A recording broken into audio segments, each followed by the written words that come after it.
राधे राधे, हरे कृष्णा। कैसे हो आप सभी लोग? आशा करती हूँ आप सभी परम मंगल में होगे, स्वस्थ हो गए, अच्छे हो गए। सबसे पहले आप सभी को लाला की सुन के मैं आई, यशोदा मैया दे दो बधाई। लल्ला की सुन के मैं आई, यशोदा मैया दे दो बधाई। दे दो बधाई मैया, दे दो बधाई। लल्ला की सुन के मैं आई, यशोदा मैया दे दो बधाई। श्री कृष्ण जन्मोत्सव की बहुत बहुत शुभकामनाएं। और श्री कृष्ण का जन्मोत्सव तब तक कंप्लीट नहीं होता है जब तक हम छठी का उत्सव ना मना ले। इतने प्रश्न मेरे पास आ रहे हैं, छठी कब है, छठी कब है, छठी कब है। तो आज की वीडियो में मैं आपको बताऊंगी छठी महोत्सव कब बनाया जा रहा है, छठी की संपूर्ण जानकारी, छठी की पूजा विधि और छठी पे करने वाला एक चमत्कारी उपाय भी मैं आपको बताती हूँ। श्री कृष्ण जन्माष्टमी बड़ी धूमधाम से आप सभी लोगों ने 26 तारीख की बनाई है। छठी अर्थात 6 दिन के बाद का समय, छठी अर्थात छठे दिन बनाने वाला महोत्सव।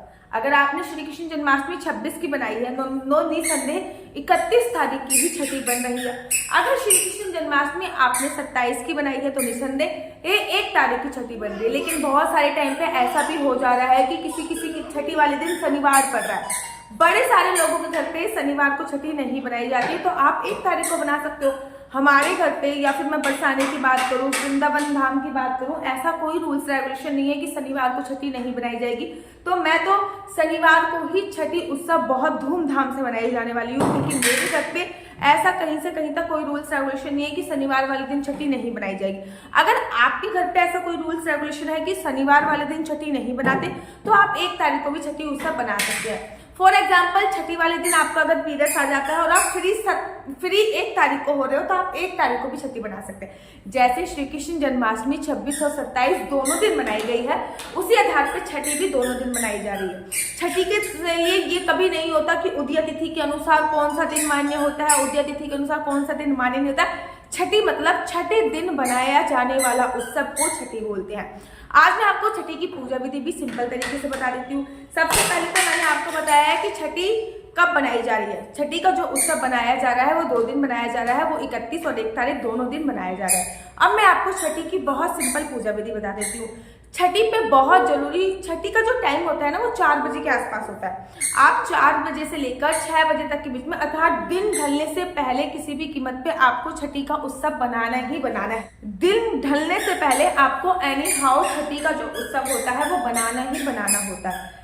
एक बात याद रखिए, छठी के उत्सव में बाल गोपाल लड्डू गोपाल के कुछ नियम होते हैं। जैसे कि छठी से ही लड्डू गोपाल की मालिश प्रारंभ होती है। जो भी आप मालिश इत्यादि करते हो वो छठी के दिन से ही प्रारंभ होती है।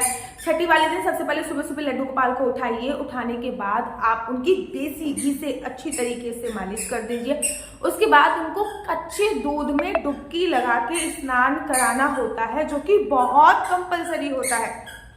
कच्चे दूध में स्नान कराना, आप सवा के हिसाब से दूध ले सकते हो, 1.25 किलो, 1.25 किलो, इसके हिसाब से आप दूध ले सकते हो। उस दूध में लड्डू गोपाल को स्नान कराना होता है। कच्चा दूध होना चाहिए, दूध पका हुआ नहीं होना चाहिए। लड्डू गोपाल को आपको पीछे से पकड़ना, लड्डू गोपाल को आपको पीछे से पकड़ना होता है और लड्डू गोपाल को 3 डुबकी कच्चे दूध में लगा देनी होती है। उसके बाद उस दूध की खीर बना के आप प्रसाद स्वरूप बांट सकते हैं या दूध बना सकते हैं, लेकिन वो खीर का भोग बार बार लड्डू गोपाल को नहीं लगाया जाता। मैं बेसिकली, लाला छोटा होता है, दोबारा से कौन नहलाएगा, तो मैं बेसिकली सुबह सुबह ही नहला देती हूँ। ये कार्य मैं सुबह कर देती हूँ, उसके बाद फिर मैं छठी की तैयारी लग जाती हूँ। अगर आपके घर पे ऐसा भी है कि लाला भाई सुबह आप सिंपल से पानी से स्नान करा सकते हो, शाम को 4 बजे के आसपास आप लाला को कच्चे वाले दूध से दोबारा से स्नान करा सकते हो। कच्चे दूध से स्नान कराना बहुत जरूरी होता है, ऑप्शनल नहीं होता। उसके बाद आप लाला को 4 बजे भी स्नान करा सकते हो, लेकिन इस दूध की अगर खीर बना रहे हो तो ये खीर का भोग लाला को नहीं लगेगा।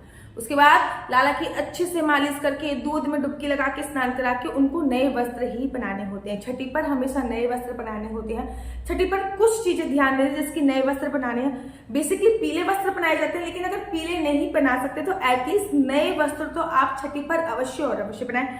छठी पर लाला को नजरिया जरूर बनाया जाता है। छठी पर नजरिया जरूर बनाएं, और आप चाहो तो कमरबंद भी बना सकते हैं। छठी पर ओबियसली बात है, लाला को नजर बहुत जल्दी लगती है और लाला की छठी पर नजर उतारनी बहुत ज्यादा जरूरी होती है। वो भी मैं आपको किसी वीडियो के माध्यम से बताऊंगी कि लाला को नजर कैसे उतारी जाती है। पहले लाला को आपने स्नान करा दिया, फिर आपने लाला को नए वस्त्र पहना दिए, फिर लाला को आपने इत्र लगा दिया। इत्र लगाने के बाद आपने बनाना है लाला के लिए काजल। आप बाहर से भी काजल लेके आ सकते हो, लेकिन बाहर के काजल में बहुत केमिकल होता है, तो आप 2 दिए जलाइए। एक दिया तो लाला के सामने घी का आप जलाएंगे ही जलाएंगे। दूसरा दिया जो आपको जलाना है वो सरसों के तेल का जलाना है। सरसों के तेल के दिए से आप थोड़ा सा काजल पाक लीजिए, उस काजल को अपनी उंगली में ले लीजिए और लाला की आंख पर जरूर लगा दीजिए और कान के पीछे लगा दीजिए, जिससे लाला का नजर ना लगे। पूरे साल भर के लिए बच्चों के लिए काजल आप इसी दिन बना सकते हैं और पूरे साल भर के लिए ये काजल बहुत इंपॉर्टेंट है।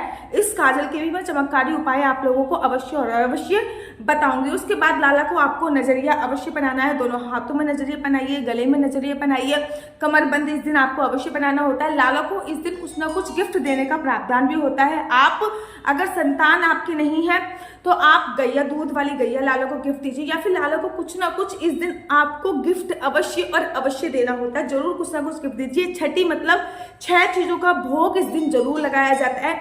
आपने देखा छठी का दूध, तो वही छठी का जो दूध होता है जिसको पीने से आप लोग निरोगी होते हैं, वो कच्चा दूध ही होता है जिसमें लाला को स्नान कराया जाता है, उसको ही छठी का दूध बोलते हैं।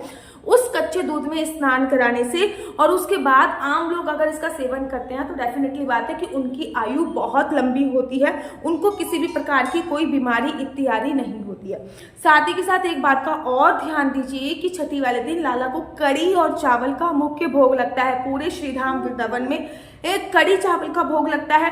आप 6 आइटम का भोग बना सकते हैं। कड़ी चावल, कुछ मिठाई आप ले सकते हैं, माखन मिश्री का भोग ले सकते हैं। इन सभी चीजों का भोग आपको का इस दिन विशेष तौर पे ध्यान देना है। जैसे कि कड़ी चावल का भोग लगना है, नजरिया जरूर लगाना है, लाला की नजर जरूर उतारनी है, लाला के ऊपर से पैसे बांधने हैं या फिर सरसों बार के उसको पानी में बहा सकते हैं, लाला को नजरिया जरूर पहनाना है, लाला को नए वस्त्र बनाने हैं, छठी वाले दूध में स्नान जरूर कराना है, लाला को कुछ ना कुछ उपहार स्वरूप आपको जरूर देना है। तो याद रखिए छठी को उत्सव 31 तारीख को बनाया जा रहा है। अगर शनिवार दिन पड़ रहा है और आपके घर पे ये मान्यता है कि शनिवार वाले दिन छठी नहीं बना सकते तो संडे को बना सकते हैं। छठी में कोई भी शास्त्र नहीं देखे जाते, छठी में किसी भी प्रकार की कोई उदया तिथि नहीं होती है। छठी अर्थात छठे दिन बनाने वाला महोत्सव होता है। नीचे मेरा व्हाट्सएप नंबर दिया गया है, आप लोग इस नंबर पे संपर्क करके मुझसे अपनी कुंडली दिखवा सकते हैं। कृपया हाथ जोड़ के अनुरोध है, किसी भी प्रकार का कोई क्वेश्चन पूछने के लिए फोन मत कीजिए। ये नंबर केवल और केवल कुंडली दिखाने के लिए है। आपके बच्चे का फ्यूचर क्या होने वाला है, आपके हस्बैंड का फ्यूचर क्या होने वाला है, आपके हस्बैंड जॉब करेंगे या बिजनेस करेंगे,